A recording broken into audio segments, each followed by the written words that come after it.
Large language models. Honestly, they often feel like absolute magic, right? Well, today we're taking this incredible technology and breaking it down into simple, everyday concepts so we can see exactly what's happening behind the curtain. Think about it for a second. How does a computer, a machine that fundamentally only understands math, just cold hard ones and zeros, learn to write a heartfelt poem or perfectly translate a language, or talk to you just like a real human would? It literally feels like an impossible magic trick, doesn't it? We're asking a machine built on strict calculations to suddenly speak our beautifully messy human language.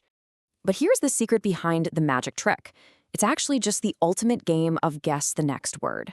You see, an LLM isn't a thinking, feeling brain. It doesn't have opinions or memories like we do. Instead, think of it as a superpowered reader. It has memorized the statistical patterns of billions of books, articles, and websites for basically one primary purpose: to predict what word should naturally come next in a sentence. It doesn't actually know what it's saying. It just knows the math of what usually comes next.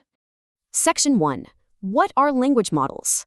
So the technical definition is that a large language model, or LLM, is an advanced AI system built on deep neural networks that learns patterns from massive text datasets to generate human-like text. But let's explain this like you're 5 years old. Just imagine a giant digital sponge. This sponge has soaked up grammar, facts, concepts, and context from practically the entire internet. When you squeeze that sponge by asking it a question, it wrings out the exact right words in the right order to give you your answer. Now, you might be wondering, what makes this sponge so incredibly powerful? Well, it's the sheer scale. We are talking about absolutely staggering numbers here, billions of parameters. These parameters are kind of like tiny little connections or rules that AI has learned through its training. By utilizing these massive datasets and billions of parameters, LLMs have fundamentally transformed the way we interact with technology. It's exactly this massive scale that elevates a simple pattern matching program into something that feels, well, remarkably human. Section 2. Inside the AI brain. Okay, let's peek under the hood at the famous transformer architecture that makes all this possible. Think of it like a highly efficient digital assembly line with 6 rapid steps.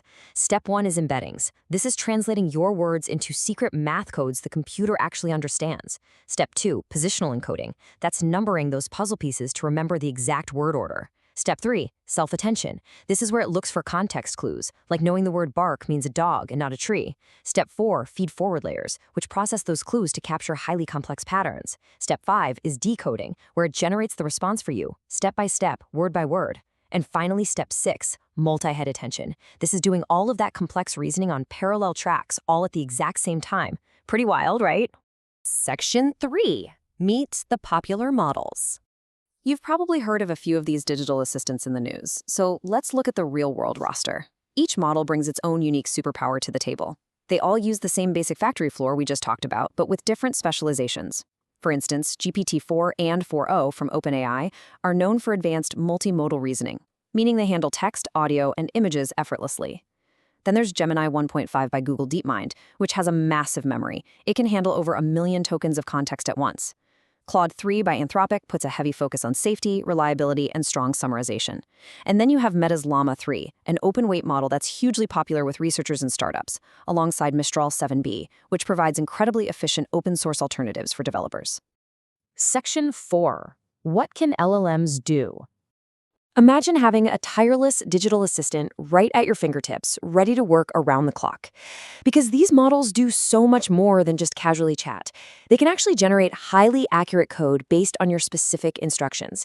And if that code breaks, they can debug it and even write the documentation for your project. They excel at question answering, giving you detailed, context-aware responses to incredibly complex queries. They handle language translation and correction across dozens, sometimes over 100 different languages. And finally, prompt-based versatility. You can craft creative prompts to unlock endless possibilities, adapting the AI instantly to exactly what you need in that specific moment. Just imagine typing a prompt like this: write a Python script for my homework, translate the comments to French, and explain it to me like I'm 5. In the AI world, answering this successfully is tied to what's called zero-shot learning. The AI hasn't been specifically trained for this exact weird combination of tasks, but because of its vast foundational knowledge, it can adapt across all those different domains instantly, delivering exactly what you ask for without breaking a sweat. Section 5, the The catch: costs and limits. Let's bring this magic trick back down to earth for a minute and look impartially at the very real technical limitations this technology faces. On the advantages side, sure, LLMs are undeniably revolutionary. They automate repetitive language-based tasks, they utilize that zero-shot learning without needing constant retraining, and they adapt effectively across vital domains like healthcare, education, and business. But what about the limitations? Well, the technical costs are staggering. They require huge computational resources, which makes them incredibly expensive to build. Training these models takes weeks, sometimes even months of non-stop computing. They consume a massive amount of energy to run. And because they're basically just predicting the next word based on massive datasets, they carry a very real risk of generating inaccuracies and spreading misinformation if they lack properly curated data. So, the magic trick is real, and the technology is undeniably transforming our world. But it leaves us with a massive question. Are we truly ready for the immense environmental and computational costs that power this magic? It's a critical ethical question regarding resource consumption, and it's one we all really need to keep in mind as this fascinating technology continues to evolve. Thank you so much for joining me for this explainer today. Keep asking great questions, and I will see you next time.